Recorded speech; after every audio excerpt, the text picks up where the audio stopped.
Okay, be honest. Does looking at a packed swimming pool just make your blood pressure spike? Yeah, mine too. Well, if that's you, you're in the right place. Today, we're going to dive into that super common frustration and completely flip it on its head. You know the feeling, right? You get to the pool, you're all geared up for a killer workout, and you see it. The fast lane is, well, it's a mess. And that one thought just pops right into your head. It's pretty much a universal experience for swimmers, isn't it? But hang on a second. Let's really think about this. What if that feeling of frustration is actually misplaced? What if that crowded, chaotic lane isn't a problem at all, but, an opportunity in disguise? So first, let's just call it what it is. We have to acknowledge the reality that we're all dealing with here. It's that classic, all too familiar scenario, the crowded lane problem. You know exactly what this looks like. You've got the head-up breaststrokers drifting across the lane line, you've got a little social club meeting happening at the wall, and your perfectly planned workout, it feels like it's completely out the window. And just like that, your mood is totally ruined before you even dip a toe in the water. All right, but here is where we make the pivot. This is the game changer. Instead of getting mad and fighting a battle you're just not going to win, we're going to adopt a completely new mindset. We're going to learn how to turn this obstacle into a real, genuine opportunity. So, this is the big shift right here. The old way of thinking? You get angry, maybe you try to educate the other swimmers, you just end up fighting a losing battle. The new way? Get creative. Focus on improving yourself, and start seeing that crowded lane as your own personal, waterlogged playground. And look, this isn't just some feel-good trick to manage your frustration. This is the best part. By adopting these strategies, you are genuinely going to become a better, smarter, more versatile swimmer. This isn't wasted time. It's incredibly smart training. So, how do we actually do this? Well, you're going to need a set of tools.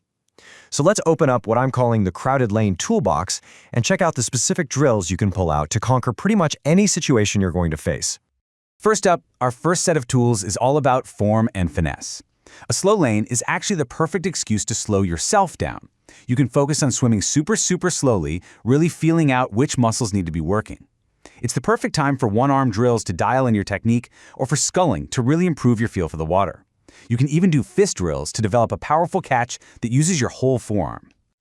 There's a good reason a lot of coaches call the one-arm drill the king of kings. It's not just fixing one little thing. It's like this amazing compound exercise that dials in your body roll, your arm entry, your catch, your breathing, basically your entire position in the water. It is the ultimate multitasker for your technique. Okay, what's next in our toolbox? Drills for power and agility.